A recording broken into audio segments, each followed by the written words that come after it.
Umbu tuh menarik. Era Umbu tahun 70-an, 80-an tuh ada hal yang menarik di halaman Sastra Bali Pos. Tradisi kritik itu dibangun oleh Umbu.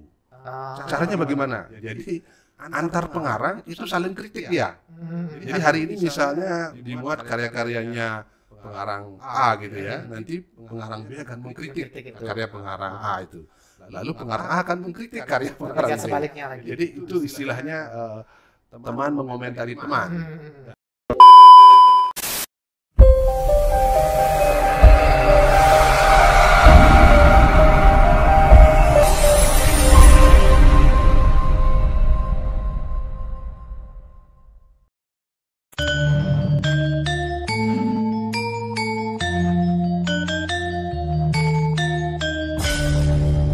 Balai Bahasa Provinsi Bali melayani dengan cinta. Salam bahasa, sahabat bahasa di mana saja sahabat bahasa berada. Senang sekali saya Mas Krisna dapat kembali hadir menemani sahabat bahasa dalam program Bincang Bahasa dan Sastra, sebuah program yang digagas oleh Balai Bahasa Provinsi Bali untuk menyampaikan informasi kebahasaan dan kesasaan kepada masyarakat. Siaran ini disampaikan melalui studio Sukacita Balai Bahasa Provinsi Bali. Sahabat bahasa, media massa memiliki peran yang sangat vital dalam perkembangan dan pertumbuhan bahasa di Indonesia. Demikian juga peran media massa yang sangat vital dalam pertumbuhan sastra baik di Indonesia maupun di daerah sendiri. Untuk membahas topik ini di studio Sukacita telah hadir narasumber kita yang sudah tidak asing lagi untuk sahabat bahasa yang berkecimpung di dunia media massa atau di dunia penulisan, sudah tidak asing dengan narasumber kita. Beliau adalah Bapak Made Sujaya.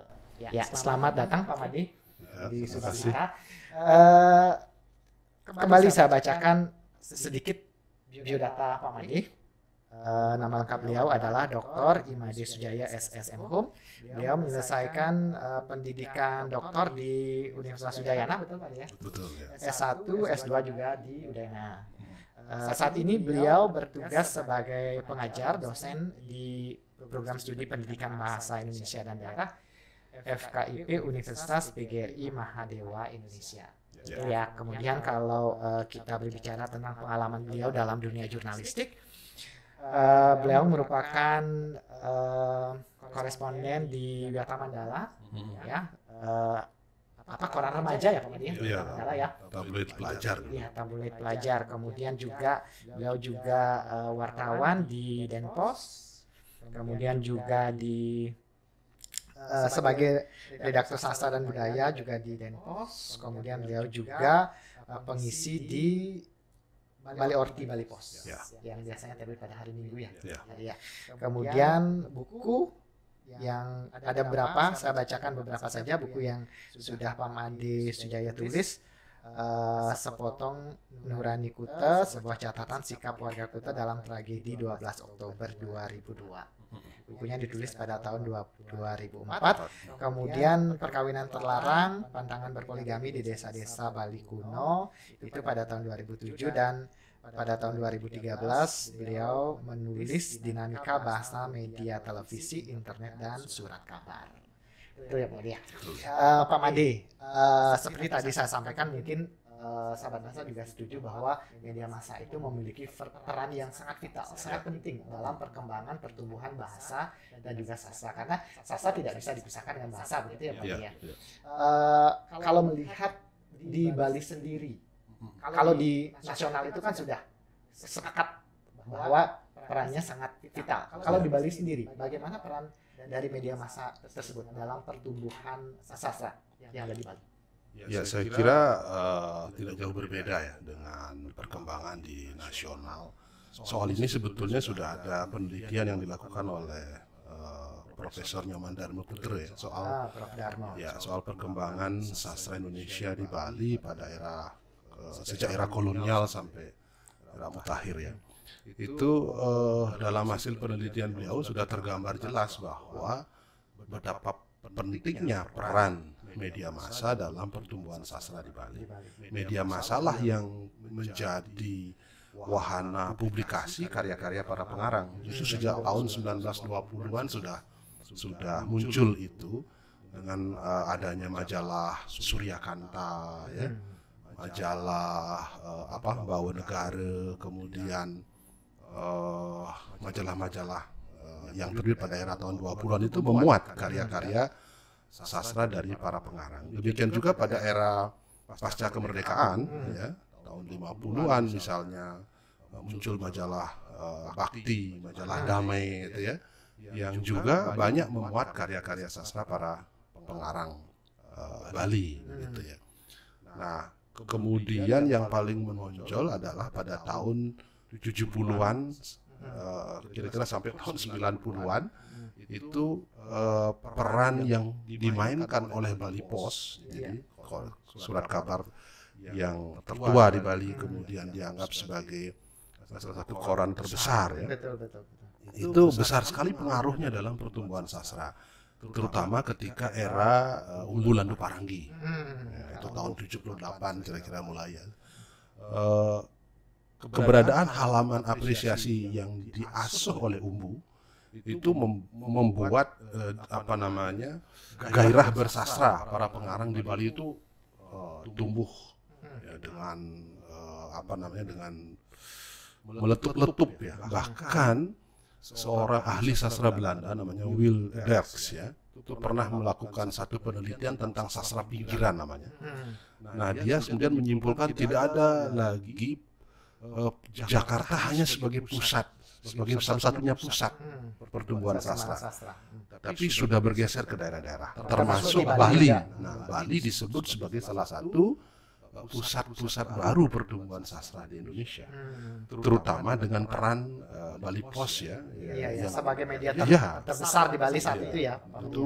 Itu tidak bisa diabaikan perannya itu. Jadi kalau Pak Komang sekarang baca misalnya karya-karya pengarang Bali, belakangan itu ada kumpulan cerpen, kumpulan puisi, itu umumnya awalnya dimuat di sana, ya, di koran dulu, ya. Dimuat di koran dulu. Nah, memang sih kalau kita lihat perkembangan belakangan kan Bali Pos sudah tidak lagi memuat halaman sastra, koran-koran lain juga tidak lagi memiliki edisi khusus sastra, sehingga kemudian ruang-ruang sastra di surat kabar itu tampaknya mulai berkurang, ya, gitu, ya. mulai berkurang. Hanya ada satu dua mungkin Nusa yang masih memuat puisi, kemudian Pos Bali masih punya halaman sastra, tapi secara umum sudah mulai berkurang, ya, karena pergeseran media sekarang, ya, cetak ke elektronik, yang ya, itu, ya. betul. Nah, Pak Made mengatakan tadi dari tahun 20-an itu sudah peran media massa itu sudah terlihat, gitu, ya. Dari tahun itu hingga sekarang bentuk sastra yang diakomodasi oleh koran itu bentuk sastra yang seperti apa saja? Ya, yang media massa kan memuat karya-karya yang memang sesuai dengan karakter mereka. Media itu kan ruangnya terbatas, sehingga kemudian karya-karya yang bisa masuk di situ adalah karya-karya pendek, puisi, cerpen. Nah, kalau novel misalnya dimuat sebagai cerita bersambung. Sehingga kalau kita lihat kemudian koran-koran sepanjang tahun 1920 sampai katakanlah tahun 2010-an kemarin itu, kita akan menemukan begitu banyak puisi, begitu banyak cerpen. Kritik sastra juga biasanya ada. Kritik sastra ini yang dari dulu kan menjadi keluhan, jadi tidak banyak dia ditulis oleh orang, dan memang selalu akan begitu, karya akan lebih melimpah daripada kritik, gitu, ya. Nah, di Bali juga seperti itu, kritik terbatas sekali. Saya punya pengalaman ketika mengasuh rubrik sastra di Denpos, ya, dari tahun 2005 itu sampai 2019 kemarin. Memang fenomenanya juga tidak jauh berbeda. Jadi karya yang banyak masuk adalah urutan pertama puisi. Pengarang satu pengarang pasti mengirim bisa sampai 10 puisi, gitu, ya, dalam satu kali pengiriman. Kemudian cerpen. Sedangkan kritik, saya harus menghubungi beberapa teman-teman penulis untuk menulis kritik. Ya, jadi karena terbatas sekali, dan kadang-kadang yang datang tidak kritik seperti yang kita harapkan. Jadi sebatas ya esai pendek begitu, ya. Jadi malah ada mungkin kesan tidak berani mengungkapkan secara vulgar, gitu, ya, kritiknya, ya, karena takut menyinggung penulis dan sebagainya, mungkin begitu, ya, Pak. Ya, di samping juga kan tradisi jadi kultur kita kan tidak seperti di Barat. Jadi kenapa kritik itu menjadi kurang tumbuh di Indonesia, kan salah satu penyebabnya ya budaya kita yang takut perasaan orang itu yang melihat. belum begitu menganggap kritik itu sebagai bagian yang biasa saja dalam proses penciptaan.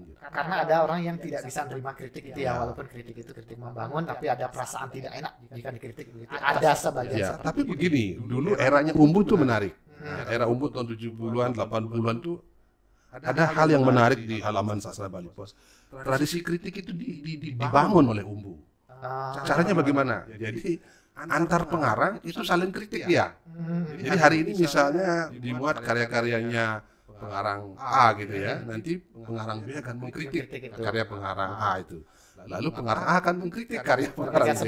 Jadi itu istilahnya teman mengomentari teman. Nah, saya sempat teliti juga hal ini. Ternyata Pak Taro juga melakukan.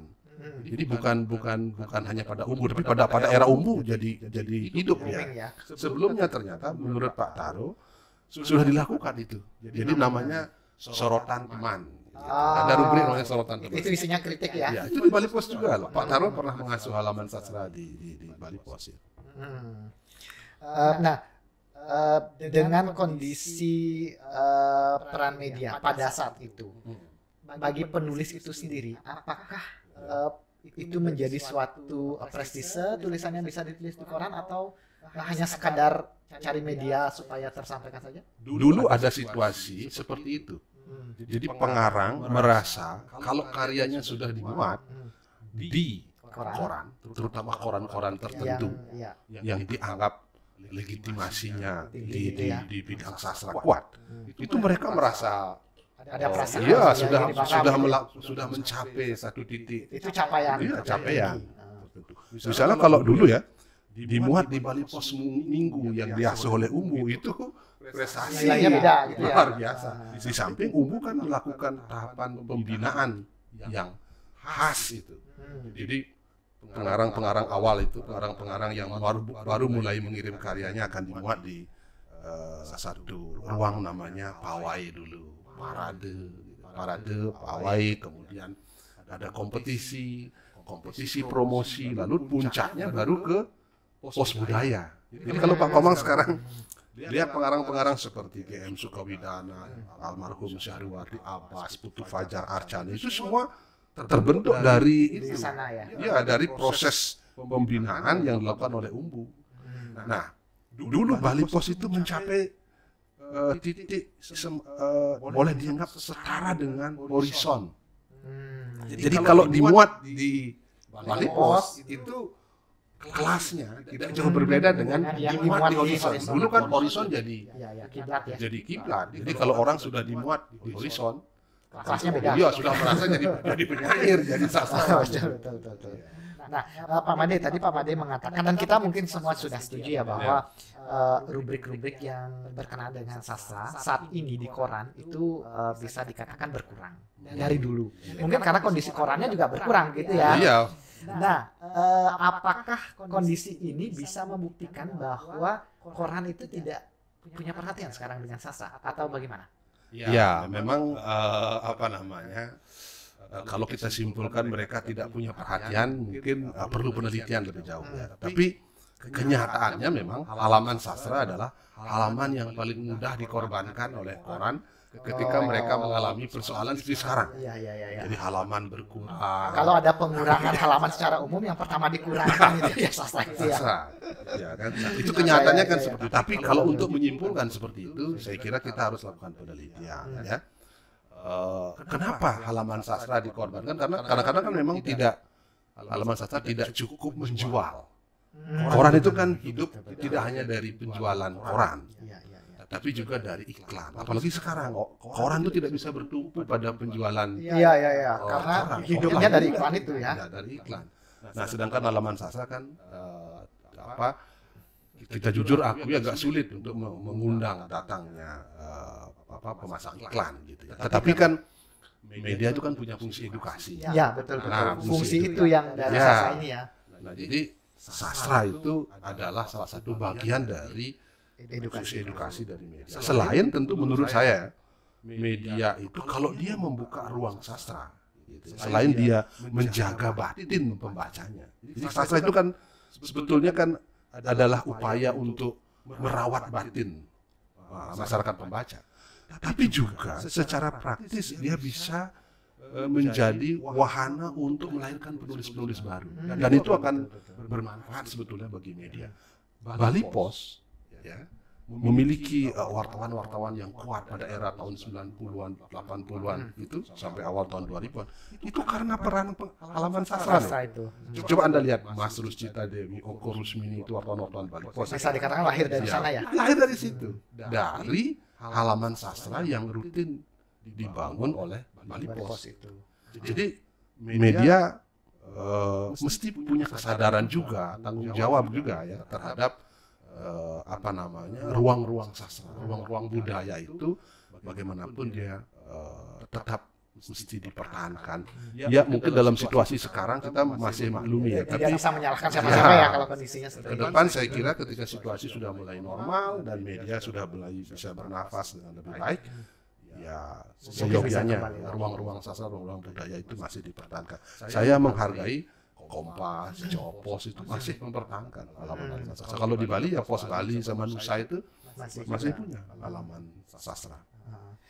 Karena juga ada anggapan bahwa sastra itu hanya untuk kalangan tertentu begitu Pak. Padahal dalam kenyataannya sih semua orang juga bisa sebenarnya bersastra gitu ya.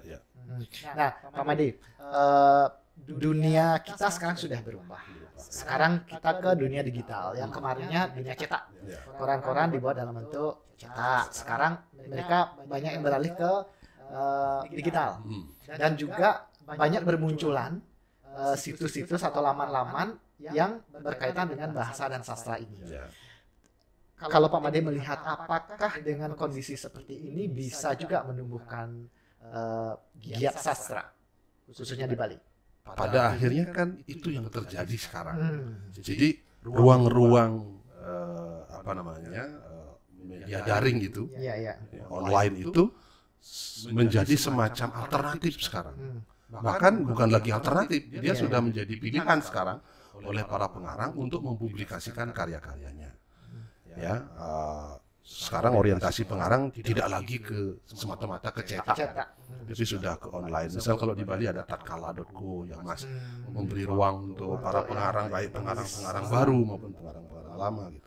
Demikian juga kalau di tingkat nasional kita tahu ada basabasi.co yang memberi penghargaan yang cukup memadai menurut saya bagi karya-karya para pengarang. Ada banyak lagi situs-situs yang membuat sastra karena yaitu tadi ruang-ruang sastra di koran sudah dikurangi dan ya kemudian terjadi pergeseran di masyarakat juga ya. Kita sudah tidak lagi membawa koran fisik begitu ya. Ya, sehingga kemudian larinya ke situ. Dulu kan tahun 90-an itu sastra yang dipublikasikan di internet itu dianggap hanya sebagai alternatif.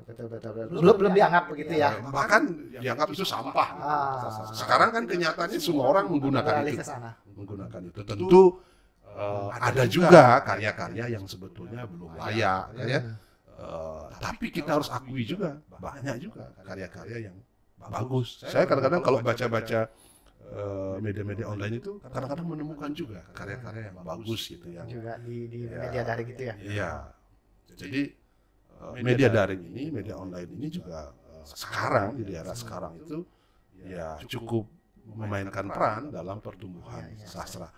Mungkin kelak dia akan menjadi yang utama ya. Yang utama. Betul. Pak Made ini seorang akademisi, seorang pengajar, kemudian juga peneliti juga. Kalau Pak Made melihat, mungkin dari penelitian mungkin, apakah para penulis sastrawan itu masih bertumpu dengan media massa, baik cetak maupun daring, untuk menyalurkan kreativitasnya? Ya, pengarang selalu akan membutuhkan satu wahana, satu media, baik cetak, daring gitu ya. Karena di situ pengarang akan mengukur eksistensinya, ya, pencapaiannya sampai di mana gitu.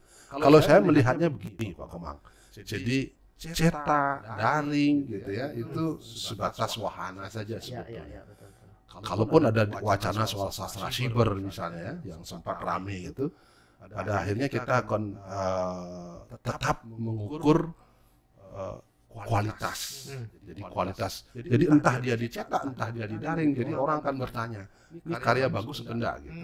Jadi tetap begitu.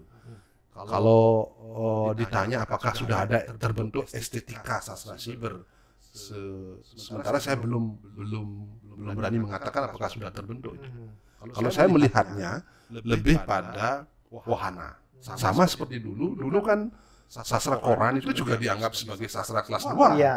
Jadi dulu itu yang dianggap karya sastra dengan tambahan awalan su. Jadi su sastra itu adalah sastra dalam bentuk buku.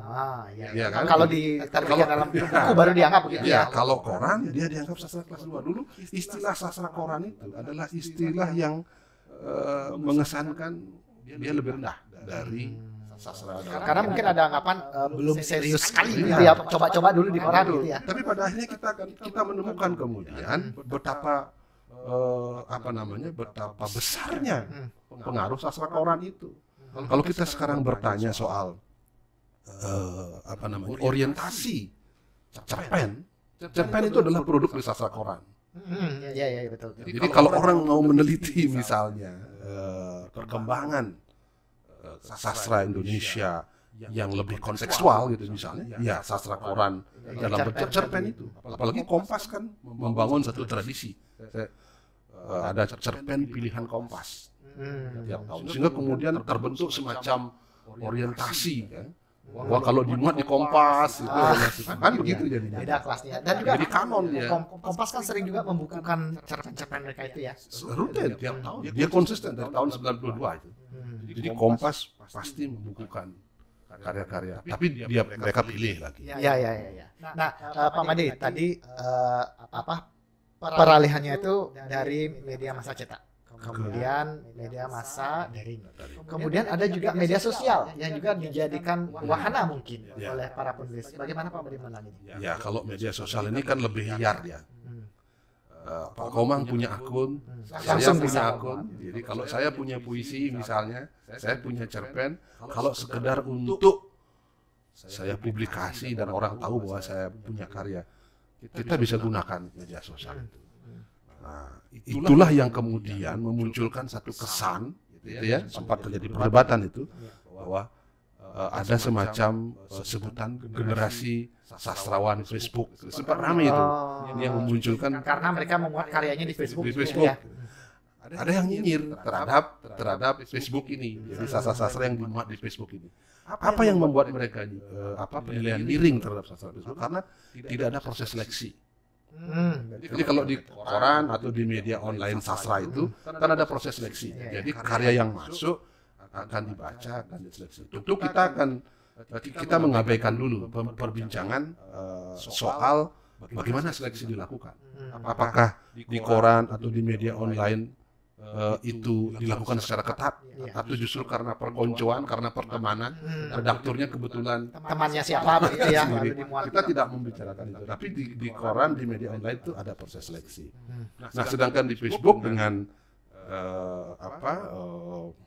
yang lebih mudah itu ya, lebih gampang, memang tidak terjadi proses seleksi, sehingga orang mempertanyakan bagaimana sebetulnya kualitas dari karya itu. Tapi pada akhirnya nanti karya yang akan diterima oleh masyarakat, ya, akan dibaca oleh banyak orang, itu adalah karya-karya yang berkualitas, dan nanti akan ada proses sendiri. Saya kira tidak usah juga kita terlalu berpikiran bahwa ini adalah sastra sampah begitu ya. Itu nanti kan kritikus yang berperan, kemudian pembacanya akan menentukan yang mana karya yang memang layak mereka konsumsi, mana yang tidak. Karena selera estetika itu juga dinamis ya juga berubah-ubah. Oke. Nah, Pak Made, tadi sudah disampaikan media massa cetak itu seleksinya dalam tanda kutip lebih ketat daripada yang daring. Kesannya seperti itu. Kemudian juga beralih ke media sosial yang lebih liar lagi, karena mungkin tidak ada seleksi, hanya kita memiliki akun, kita bisa meletakkan karya kita di media sosial itu. Melihat dari perkembangan itu, menurut Pak Made kualitas dari karya itu bagaimana dari dulu dan sekarang, kualitas karya sastra kita terutama yang di Bali?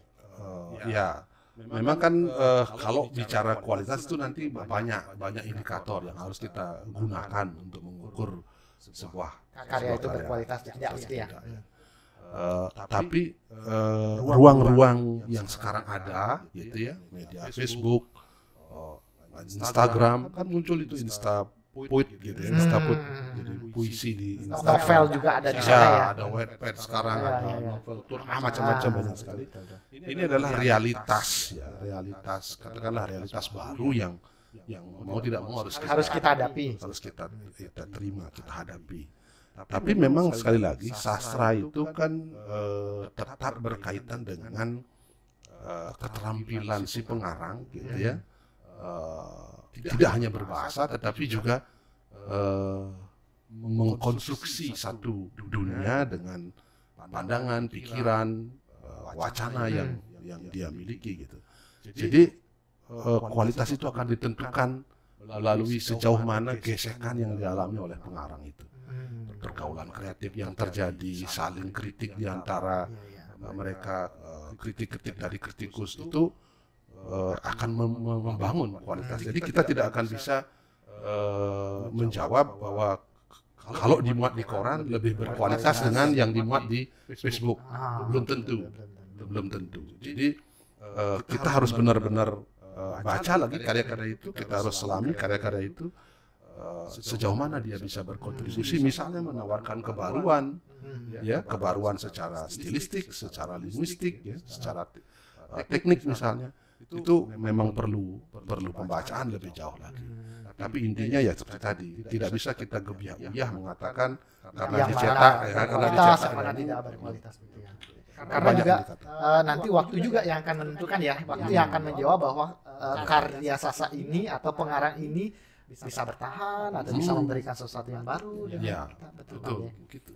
Nah, yang terakhir pesan Pak Made terhadap mungkin kepada media massa baik cetak maupun daring atau juga para penulis yang menggunakan media sosialnya untuk menjadikan bahwa media massa, media sosial itu sebagai tempat untuk pertumbuhan sastra itu. Ya, kalau kepada media-media massa baik cetak maupun daring tentu ya harapan kita mereka tetap memberi perhatian kepada pertumbuhan sastra. Ya sediakanlah ruang-ruang untuk sastra ini Untuk para penulis yang memberikan sehingga kita masih memiliki harapan cerah kepada masa depan sastra, karena sastra itu kan cermin dari bangsa ini gitu ya. Nah kemudian bagi pengarang tentu mereka dengan pilihan wahana yang begitu beragam sekarang dan mudah juga kan, malah lebih bebas ya sekarang. bebas. Jadi ini juga harus dilihat sebagai sebuah peluang gitu, sebagai sebuah peluang bahwa sekarang kan legitimasi sastra itu tidak lagi didapat semata-mata dari media, tapi juga dari proses-proses gesekan mereka dengan jadi iklim pergaulan kreatif yang mereka ciptakan, mereka cari, mereka bangun gitu, itu akan besar sekali pengaruhnya dalam pencapaian mereka di dunia kepengarangan. Jadi kalau memang media seperti sekarang karena kondisi mereka ya, kita tidak cukup punya ruang, jadi teman-teman pengarang tidak cukup punya ruang, ya bisa menciptakan ruang-ruang sendiri melalui ya apakah Facebook atau apa. Dan tetap harus disadari menurut saya kalau karya itu belum kita harus punya sebagai ukuran pengarang sendiri ya, ukuran ya. kalau memang belum ya kita masa tampil buruk di hadapan publik, jadi harus disadari betul. Jadi mungkin kan semangat atau spirit menciptakan karya yang terbaik itu harus tetap dijaga. Ya, jadi medianya apapun silakan, mau cetak, mau daring, mau media sosial, tidak apa-apa sebetulnya. Tapi pengarang sendiri harus punya kesadaran ya. Jadi kalau karyamu tidak berkualitas, ya jangan dipukis dulu. Kita harus ya diskusikan dengan teman-teman. Jadi kita yang menjadi filter untuk karya-karya itu. artinya jangan tergesa-gesa juga. Memang sih ada yang berpandangan ya diunggah saja enggak apa-apa, nanti kan pembaca yang akan menentukan jadi akan merespon seperti apa, ya bisa-bisa saja, tapi tetap menurut saya kalau buruk jadi jangan tampil. Jadi matangkan diri dulu. Karena sekali lagi bersastra itu pun kan sebetulnya kan pergaulan dengan ruang-ruang sunyi itu. Sebetulnya ya kalau secara kita dalami lagi, media massa termasuk media sosial yang riuh itu sebetulnya secara filosofis itu dianggap kurang cocok ya untuk media untuk karya sastra. Ya, karena itu harus tetap ada proses seleksi ya, dari sisi pengarang. Jadi proses ke dalam itu untuk terus dijaga. Ya, jadi perkembangan sebuah sastra, karya sastra itu memang membutuhkan sebuah sinergi antara si medianya itu, kemudian si penulisnya dan juga si penikmatnya, pembaca. Ya, itu Pak Made. Baik Pak Made, mungkin sampai di sini dulu perbincangan kita. Nanti kita akan berbincang lagi, kami akan mengundang Pak Made lagi untuk bicara. Terima kasih. Ya, sampai bertemu lagi. Ya, sama-sama. Baik, sahabat bahasa, demikian tadi diskusi saya dengan Bapak Made Sudjaya. Semoga apa yang kami diskusikan tadi bermanfaat dan kita akan bertemu lagi dalam bincang bahasa dan sastra berikutnya. Salam bahasa. Untuk kita